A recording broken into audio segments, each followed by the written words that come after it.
నమస్కారం. ఫోకస్ అనంత న్యూస్ కి స్వాగతం. హెడ్లైన్స్ చూద్దాం.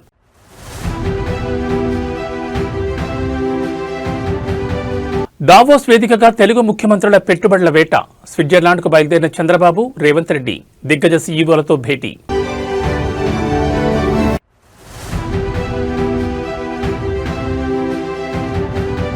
మేడారంలో హైటెక్ నిఘా. తెలంగాణ కేబినెట్ కీలక నిర్ణయాలు.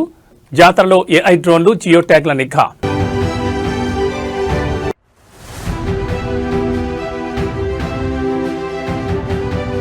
AP liquor scam. వైసీపీ ఎంపీకి ఈడీ నోటీసులు. ఈ నెల 23న విచారణకు రావాలని మిథున్ రెడ్డికి ఆదేశం.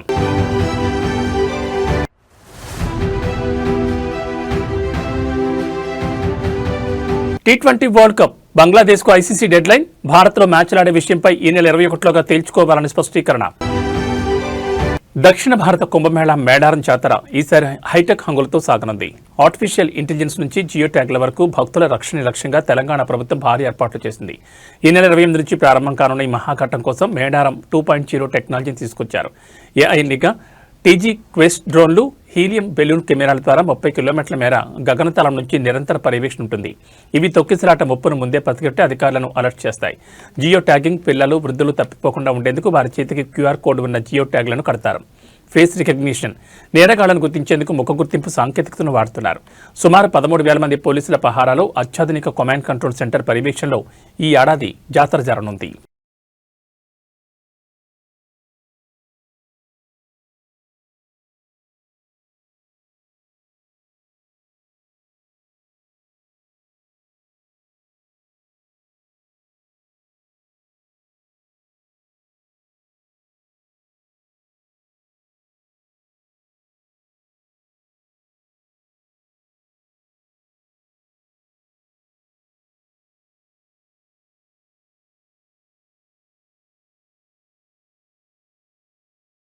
చరిత్రలో తొలిసారిగా మేడారం వేదికగా జరిగిన తెలంగాణ కేబినెట్ భేటీ ముగిసింది. ముఖ్యమంత్రి రేవంత్ రెడ్డి అధ్యక్షతన జరిగిన ఈ సమావేశంలో మున్సిపల్ ఎన్నికలు, గోదావరి పుష్కరాలు, మెట్రో విస్తరణపై ప్రభుత్వం కీలక నిర్ణయాలు తీసుకుంది.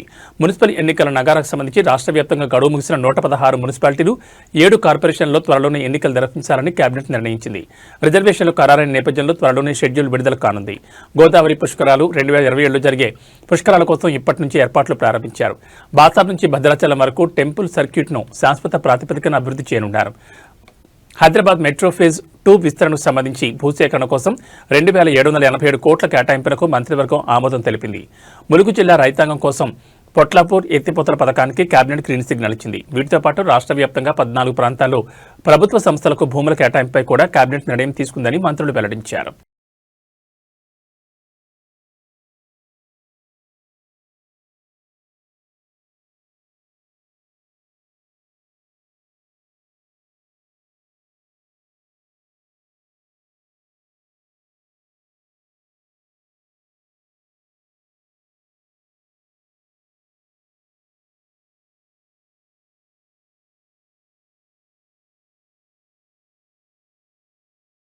రాష్ట్ర రాజకీయాల్లో పటాన్చెరు ఎమ్మెల్యే మహిపాల్ రెడ్డి వ్యాఖ్యలు పెను సంచలనం రేపుతున్నాయి. తాను కాంగ్రెస్లో చేరి తప్పుడు నిర్ణయం తీసుకున్నానంటూ ఆయన చేసిన వ్యాఖ్యలు ఇప్పుడు హాట్ టాపిక్గా మారాయి. మున్సిపల్ ఎన్నికల సన్నాహక సమావేశంలో తన అనుచరులతో మాట్లాడిన మహిపాల్ రెడ్డి ఆనాటి పరిస్థితుల వల్లే కాంగ్రెస్లో చేరానని, కానీ దానివల్ల నియోజకవర్గానికి కానీ ప్రజలకు కానీ ఎలాంటి ప్రయోజనం చేకూరలేదని అసహనం వ్యక్తం చేశారు. రాబోయే మున్సిపల్ ఎన్నికల్లో బీఆర్ఎస్ అభ్యర్థులను గెలిపించాలని ఆయన కార్యకర్తలకు పిలుపునివ్వడం విశేషం. పటాన్చెరు పరిధిలోని 5 మున్సిపాలిటీల్లో ఉన్న 104 మంది కౌన్సిలర్లను గెలిపించే బాధ్యత కార్యకర్తలపైనే ఉందని ఆయన స్పష్టం చేశారు.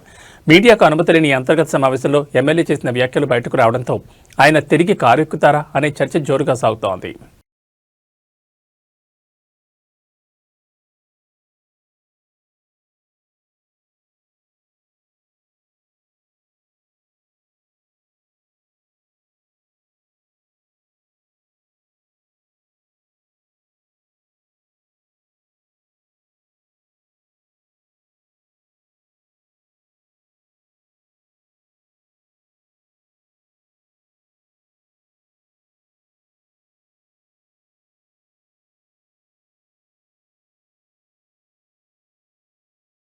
మేడారం సమ్మక్క సారలమ్మ ఆలయ ప్రాంగణంలో అభివృద్ధి పనులను ముఖ్యమంత్రి రేవంత్ రెడ్డి ప్రారంభించారు. కుటుంబ సభ్యులతో కలిసి వనదేవతలను దర్శించుకుని మొక్కులు తీర్చుకున్నారు.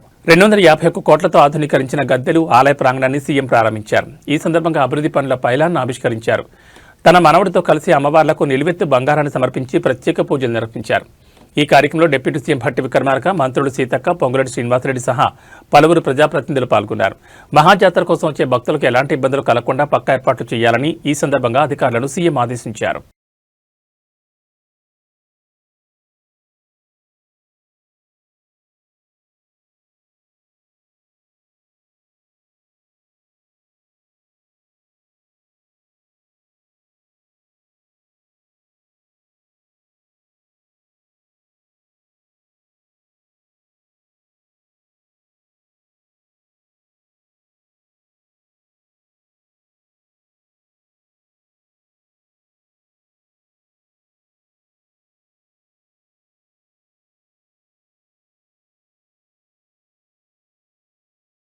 తెలుగు రాష్ట్రాలకు భారీగా పెట్టుబడులను రాబట్టడమే లక్ష్యంగా ముఖ్యమంత్రులు చంద్రబాబు నాయుడు, రేవంత్ రెడ్డి స్విట్జర్లాండ్ పర్యటనకు బయలుదేరి వెళ్లారు. దావోస్లో నేటి నుంచి ప్రారంభం కానున్న ప్రపంచ ఆర్థిక వేదిక సదస్సులో ఇద్దరు ముఖ్యమంత్రులు వేర్వేరుగా అంతర్జాతీయ పారిశ్రామిక దిగ్గజాలతో భేటీ కానున్నారు. 36 కార్యక్రమాల్లో ఏపీ సీఎం చంద్రబాబు నాయుడు 4 రోజుల పాటు దావోస్లో పర్యటిస్తారు. పర్యటనలో భాగంగా Tata Sons chairman N Chandrasekaran, UAE ఆర్థిక మంత్రి Abdullah bin Touq Al Marri సహా పలువురు సీఈఓలతో సమావేశమవుతారు. గ్రీన్ ఎనర్జీ, ఏఐ, అమరావతిలో క్వాంటమ్ వ్యాలీ ఏర్పాటుపై చంద్రబాబు ప్రత్యేకంగా చర్చించనున్నారు. వనదేవతల ఆశీస్సులతో మేడారం దర్శనానంతరం సీఎం రేవంత్ రెడ్డి నేరుగా దావోస్కు బయలుదేరారు. 5 రోజుల పాటు జరిగే ఈ పర్యటనలో ఆయన Telangana next gen life sciences policy 2026-2030ని ఆవిష్కరించనున్నారు. ఏఐ ఇన్నోవేషన్ హబ్, తెలంగాణలో ఆర్టిఫిషియల్ ఇంటెలిజెన్స్ హబ్ ఏర్పాటు, మూసీ పునరుజ్జీవం, ఫ్యూచర్ సిటీ ప్రాజెక్టులకు పెట్టుబడులే లక్ష్యంగా మంత్రి శ్రీధర్ బాబుతో కలిసి సీఎం రేవంత్ చర్చలు జరుపుతారు. 2 రాష్ట్రాలు ఈసారి లక్షల కోట్ల రూపాయల పెట్టుబడులే లక్ష్యంగా గ్లోబల్ ఇన్వెస్టర్ల ముందుకు వెళ్తున్నాయి. దావోస్ వేదికగా కుదిరే ఒప్పందాలు తెలుగు రాష్ట్రాల ఆర్థిక పురోభివృద్ధికి ఎలా దోహదపడతాయో వేచి చూడాలి మరి.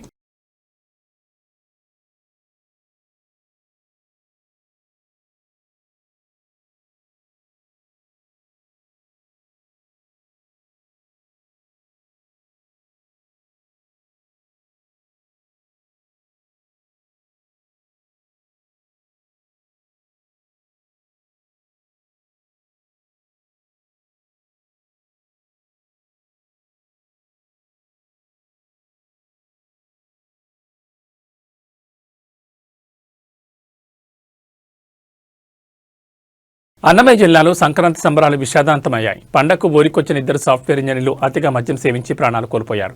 కంభవారిపల్లి మండలం బండవడ్డిపల్లిలో ఈ ఘోరం జరిగింది.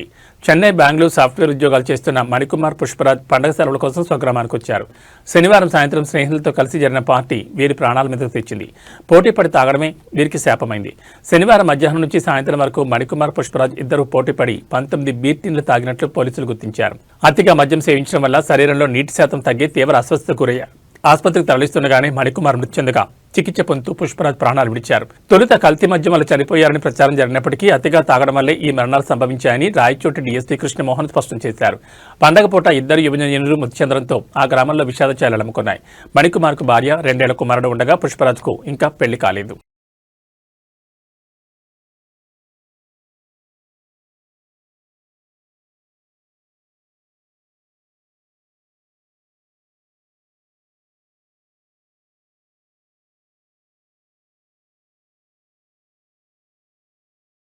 పల్నాడు జిల్లా గురజాల నియోజకవర్గంలో వైసీపీ కార్యకర్త మంద సల్మాన్ హత్య రాష్ట్ర రాజకీయాల్లో వేడి పుట్టిస్తోంది.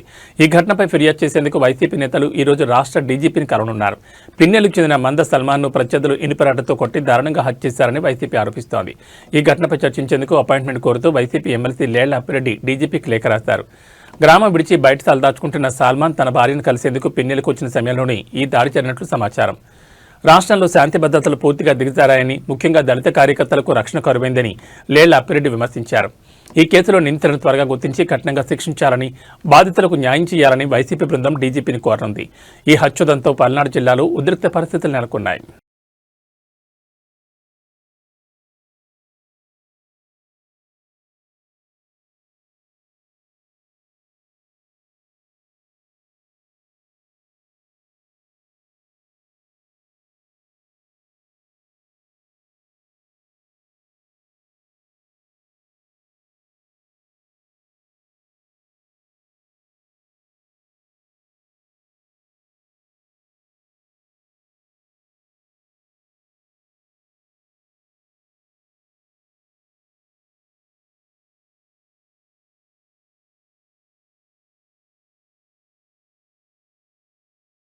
ఆంధ్రప్రదేశ్ లిక్కర్ స్కామ్ కేసులో ఎన్ఫోర్స్మెంట్ డైరెక్టరేట్ దర్యాప్తును వేగవంతం చేసింది. ఇప్పటికే విజయసాయిరెడ్డికి నోటీసులు జారీ చేసిన ఈడీ తాజాగా వైసీపీ ఎంపీ మిథున్ రెడ్డిని విచారణకు రావాల్సిందిగా ఆదేశించింది. ఈ నెల 23 తేదీన ఢిల్లీలోని ఈడీ కార్యాలయంలో విచారణకు హాజరు కావాలని మిథున్ రెడ్డికి నోటీసులు పంపారు. అంతకంటే ముందే అంటే ఈ నెల 22న విజయసాయిరెడ్డిని విచారించనున్న ఈడీ ఆ మరుసటి రోజు మిథున్ రెడ్డిని విచారించనుండడం రాజకీయ వర్గాల్లో కలకలం రేపుతోంది. గతంలో ఇదే కేసులో మిథున్ రెడ్డిని సిట్ అరెస్ట్ చేయగా ఆయన రాజమహేంద్రవరం జైల్లో రిమాండ్ ఖైదీగా ఉండి బెయిల్పై విడుదలయ్యారు. ఇప్పుడు ఈ కేసులో మనీ లాండరింగ్ కోణంలో ఈడీ లోతుగా విచారించే అవకాశం ఉంది. వరుసగా ఇద్దరు కీలక వైసీపీ నేతలకు ఈడీ నోటీసులు అందడంతో ఏపీ రాజకీయాలు మరోసారి వేడెక్కాయి.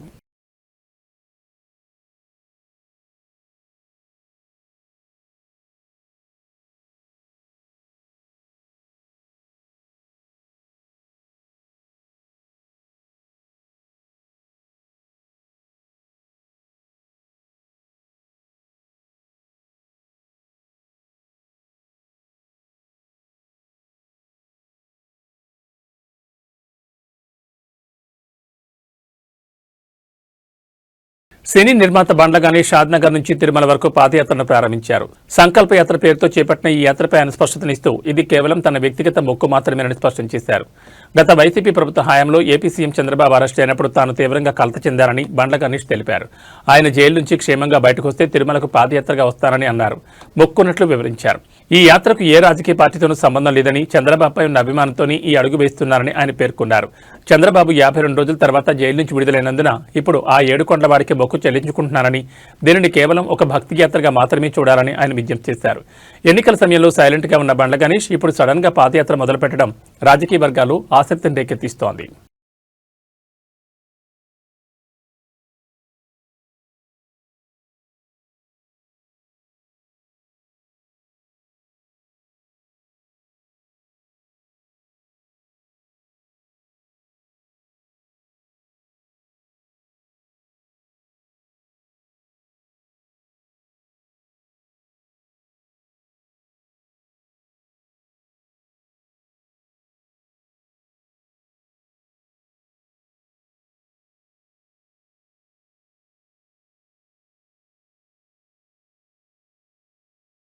మెగా ఫ్రెండ్స్ వరుణ్ తేజ్ పుట్టినరోజు సందర్భంగా ఆయన అభిమానులకు అదిరిపోయే అప్డేట్ అందింది. వరుణ్ తేజ్ మెర్లపాక గాంధీ కాంబినేషన్లో తెరకెక్కుతున్న క్రేజీ ప్రాజెక్ట్ టైటిల్ మరియు గ్లిమ్స్ ను చిత్ర యూనిట్ అధికారికంగా విడుదల చేసింది. VT15 గా పిలువబడుతున్న ఈ చిత్రానికి కొరియన్ కనకరాజు అనే ఆసక్తికరమైన టైటిల్ ఖరారు చేశారు. కొరియా పోలీస్ స్టేషన్ బ్యాక్డ్రాప్ లో సాగే ఈ గ్లిమ్స్ అత్యంత ఉత్కంఠభరితంగా ఉంది. సమురాయ్ కత్తితో వరుణ్ తేజ్ చేస్తున్న యాక్షన్, చివర్లో కొరియన్ భాషలో ఆయన చెప్పే డైలాగ్ సినిమాపై అంచనాలు పెంచేస్తోంది. ఇది ఒక ఇండో కొరియన్ హర్రర్ కామెడీగా రూపొందుతోంది. తమను సంగీతం అందిస్తుండగా ఫస్ట్ ఫ్రేమ్ ఎంటర్టైన్మెంట్స్ ఈ చిత్రాన్ని నిర్మిస్తోంది. హైదరాబాద్, కొరియాలో షూటింగ్ పూర్తి చేసుకుని ఈ సినిమాను 2026 వేసవిలో విడుదల చేసేందుకు ప్లాన్ చేస్తున్నారు. ఈ మెగా అభిమానులకు ఈ కొరియన్ కనకరాజు సరికొత్త కిక్ ఇవ్వడం ఖాయంగా కనిపిస్తోంది.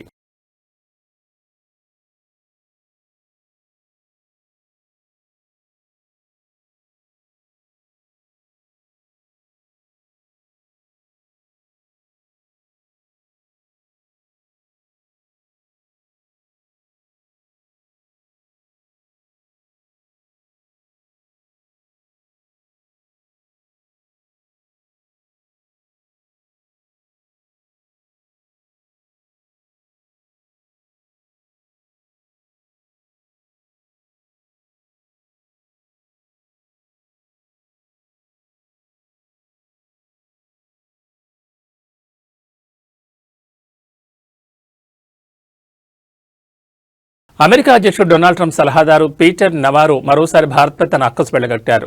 భారతీయులు ఉచితంగా పొందుతున్న AI సేవల వల్ల అమెరికన్లపై ఆర్థిక భారం పడుతోందంటూ ఆయన చేసిన వ్యాఖ్యలు ఇప్పుడు అంతర్జాతీయంగా చర్చనీయాంశమయ్యాయి. చాట్ GPT వంటి AI కంపెనీలు అమెరికాలోని డేటా సెంటర్లను వాడుకుంటూ భారత్, చైనా వంటి దేశాలకు ఉచిత సేవలు అందిస్తున్నాయని నవారో పేర్కొన్నారు. దీనివల్ల అమెరికాలో విద్యుత్ వినియోగం పెరిగి అక్కడి పౌరులపై విద్యుత్ ఛార్జీల భారం పడుతోందని ఆయన ఆరోపించారు. ఈ అంశంపై ట్రంప్ ప్రభుత్వం సీరియస్గా ఉందని, సదరు AI కంపెనీలపై త్వరలోనే కఠిన చర్యలు తీసుకుంటామని ఆయన హెచ్చరించారు. గతంలో కూడా భారత్ను హైటెక్స్ నేషన్ అని విమర్శించడమే కాకుండా రష్యా నుంచి చమురు కొనుగోలు చేయడాన్ని బ్లడ్ పనీగా అభివర్ణించి నవారో వివాదాలకు కేంద్ర బిందువయ్యారు.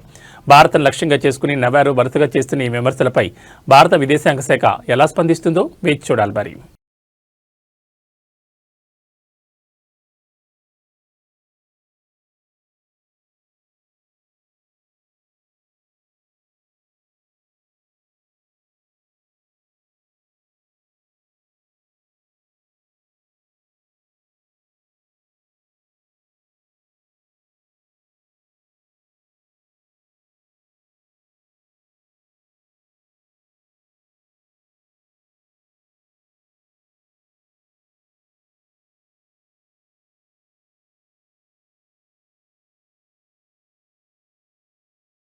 భారత్ శ్రీలంక వేదికలుగా జరగనున్న ఐసీసీ టీ20 ప్రపంచ కప్లో బంగ్లాదేశ్ జట్టు భాగస్వామ్యంపై సందిగ్ధత కొనసాగుతోంది. ఈ క్రమంలో బంగ్లాదేశ్ క్రికెట్ బోర్డుకు ఐసీసీ కీలక గడువు విధించింది. భారత్లో మ్యాచ్లాడే విషయంపై ఈ నెల 21లోగా తుది నిర్ణయం చెప్పాలని ఐసీసీ డెడ్లైన్ విధించింది. షెడ్యూల్ మార్పుకు ఐసీసీ ససేమిరా అంటోంది. బంగ్లాదేశ్లో మైనార్టీలపై దాడుల నేపథ్యంలో భారత్లో తమ ఆటగాళ్లకు భద్రతపై బీసీబీ ఆందోళన వ్యక్తం చేస్తోంది. తమ మ్యాచ్లను శ్రీలంకకు మార్చాలని కోరుతోంది. భారత్లో బంగ్లా జట్టుకు ఎలాంటి ముప్పు లేదని, సెక్యూరిటీ రిస్క్ అసెస్మెంట్ ప్రకారం భద్రత తక్కువ నుంచి మధ్యస్థంగానే ఉందని ఐసీసీ భరోసా ఇచ్చింది. ఒకవేళ బంగ్లాదేశ్ తప్పుకుంటే ఆ స్థానంలో స్కాట్లాండ్ను టోర్నీలోకి తీసుకునే అవకాశం ఉంది. షెడ్యూల్ ప్రకారం ఫిబ్రవరి 7న కోల్కతాలో వెస్టిండీస్తో బంగ్లాదేశ్ తొలి మ్యాచ్ ఆడాల్సి ఉంది. మరి ఈ నెల 21లోగా బీసీబీ ఎలాంటి నిర్ణయం తీసుకుంటుందో చూడాలి. మరి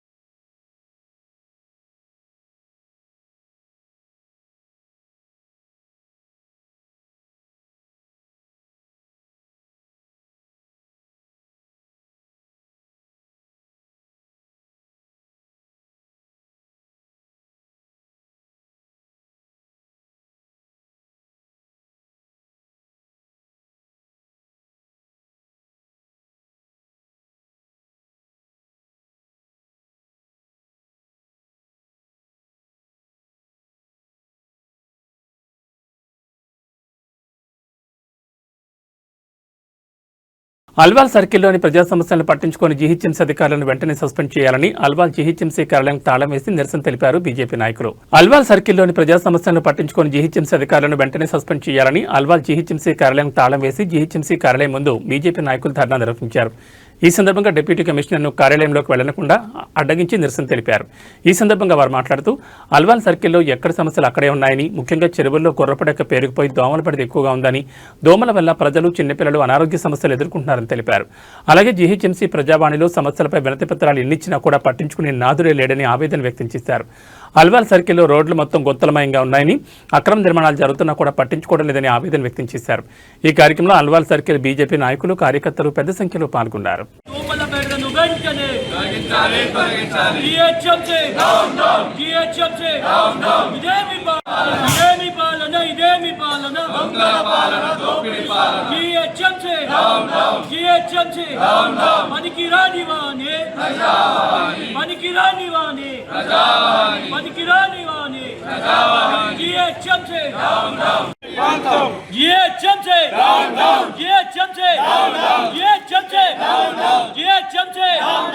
ప్రజా సమస్యలను పట్టించుకొని అధికారులు వెంటనే ప్రజా సమస్యలను పట్టించుకొని అధికారులను వెంటనే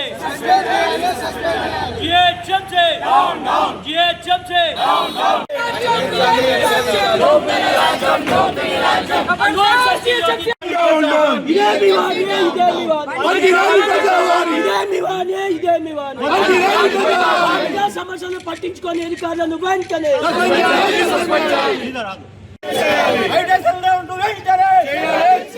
ప్రజా సమస్యలను పట్టించుకొని అధికారులను వెంటనే ప్రజా సమస్యలను పట్టించుకొని అధికారులను వెంటనే లోని జిహెచ్ఎంసీ అవినీతి అంతం ప్రజా సమస్యలను పట్టించుకొని జిహెచ్ఎంసీ అధికారులారా ఇదేమి రాజ్యం ఇదేమి రాజ్యం ఇదేమి పాలన ఇదేమి పాలన ఇదేమి వాణి ఇదేమి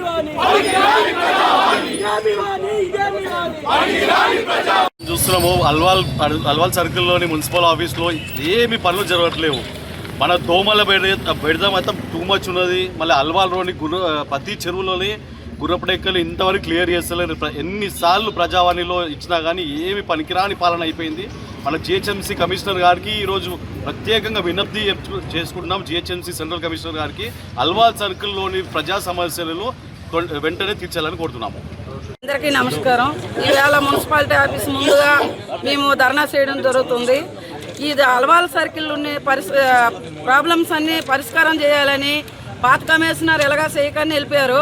కొత్త వాళ్ళు వచ్చారు, వాళ్ళు కూడా పట్టించుకొని మా బాధలన్నీ పట్టించుకుంటారని, మా బాధలన్నీ తీరుస్తారని ఈ అల్వాల్ మన బుల్లారంలోన సెలెక్ట్ ఆఫీస్ నుంచి బుల్లారం బజార్ వరకు రోడ్డు వర్షం వచ్చిందంటే అది ఒక గుండంలా తయారైంది. అల్వాల్ హైటెన్షన్ రోడ్లో కూడా ఇక్కడ మొదలు పెడితే లాస్ట్ వరకు గుంతలు నీరు నిండిపోయి ఉన్నది. పిల్లలకు తీసుకొని వెళ్ళిన మా మహిళలు, బళ్ళతోని పిల్లలు స్కూల్ నుంచి తీసుకొచ్చిన మహిళలు పడిపోవడం జరుగుతుంది. ఇవన్నీ అలవాళ్ళ ఎన్నెన్ని సమస్యలు ఉన్నాయి. ఈరోజు అల్వాల్ సర్కిల్కి చెందిన బీజేపీ సీనియర్ నాయకులు, బీజేపీ కుటుంబ సభ్యులు అందరం ఈరోజు జిహెచ్ఎంసీ ఆఫీస్ ముంగట కూర్చొని కమిషనర్ గారిని ప్రశ్నించడానికి వచ్చామన్నమాట. ప్రజా సమస్యలు తీర్చలేని ఒక అధికారులు మీరు ఎందుకండి మాకు మరి ప్రజల దగ్గర నుంచేమో పన్నులు తీసుకుంటారు, వాళ్ళు ఏమేమి కట్టించుకోవాలో కట్టకపోతేనేమో ఫైన్లతో సహా తీసుకుంటారు. మరి ఇప్పుడు మీరు ప్రజా సమస్యలు తీర్చట్లేరు కదా, మరి అదే ఫైన్లతో సహా ప్రజలకి వాపస్ ఇస్తారా? మొన్న రేవంత్ రెడ్డి అన్నాడు కదా ఏమనేసని, బండి చలాన్లు ఏమైనా ఉంటే మన పబ్లిక్ అంట అకౌంట్ లింక్ పెట్టాలంట. మరి ఈరోజు మీరు ప్రజా సమస్యలు తీర్చలేరు కదా, తీర్చినప్పుడు మరి అధికారులు మీరు కూడా ప్రజల అకౌంట్కి డైరెక్ట్ లింక్ పెట్టండి. మీరు తీర్చలేని సమస్యలను మీ జీతాలు మొత్తం ప్రజలకు వాపస్ ఇవ్వండి. మన అల్వాల్ సర్కిల్ జిహెచ్ఎంసీ కార్యాలయాన్ని దిగ్బంధం చేయడం జరిగింది. ముఖ్యంగా ఒక ప్రజావాణిని పెట్టి పనికిరాని వాణి అది. ప్రజావాణిలో ఎన్నిసార్లైనా మనం ఏ విధమైన రిప్రజెంట్ చేసినా తీసుకోవడం డస్ట్బిన్ వేయడం, తీసుకోవడం డస్ట్బిన్ వేయడం, ఏ ఒక్క సమస్య పరిష్కారం చెప్పిందో అధికారులను అల్వాల్ సర్కిల్ జిహెచ్ఎంసీ తరఫున మేము ప్రశ్నిస్తున్నాం. మన సర్కిల్లో ముఖ్యమైనది దోమల బెడద, కుక్కల బెడద. ఏ విధంగా ఉందో ప్రతి ఒక్కరు సాయంత్రం 6 గంటలైతే మనం ఈ అల్వాల్ చెరువు పై నుంచి ఎవరో నడుస్తారా? అధికారులు వచ్చి మీరు మాతో వచ్చి చూడండి. అధికారులకు మేము ఒక్కటే విజ్ఞప్తి చేస్తున్నాం, ప్రజావాణిని పెట్టిరు, అది పనికిరాని వాణి అయిపోయింది. ప్రజా సమస్యలు పట్టించుకోండి అధికారులు. మీకెందుకు బీజేపీ కట్టే పన్నులతోనే జీతాలను తీసుకుని అధికారులారా ప్రజా సమస్యలు పట్టించుకోవడంలో ముందుండనని ప్రతి ఒక్కరికి అల్వాల్ సర్కిల్ బీజేపీ తరఫున హెచ్చరిస్తున్నాం. రాబోయే రోజుల్లో మీరు రోడ్ల పైన గుంతలు పూడ్చరు. ఈరోజు అల్వాల్ సర్కిల్ 3 డివిజన్ల నుంచి మన 3 ప్రెసిడెంట్లు అజయ్ రెడ్డి, శ్రీధర్ రెడ్డి, కార్తిక్ గారు, మేము సర్కిల్ సీనియర్లు అందరూ వచ్చి మేము ధర్నా ఎందుకు చేస్తున్నామంటే, అల్వాల్ చెరువులోని గుర్రపు డేగకు 32 లక్షల రూపాయలు శాంక్షన్ అయింది.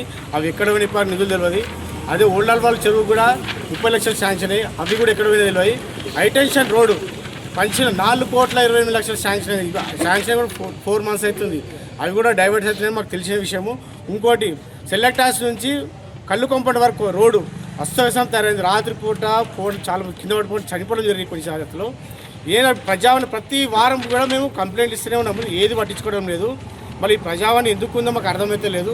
ఏది చెప్పినా ప్రజలు ఇబ్బంది పెడుతున్నారు. ప్రతి కాలనీ ప్రెసిడెంట్ మాకు వచ్చి కంప్లైంట్ జరిగింది, మీరైనా పట్టించుకొని బీజేపీ తరఫు నుంచి కనీసం మాకు హెల్ప్ చేయాలని చెప్తే ఈరోజు వాళ్ళ తరఫు నుంచి మేము ఇవి బులెటిన్ విశేషాలు. మరో బులెటిన్లో మళ్ళీ కలుసుకుందాం. నమస్కారం.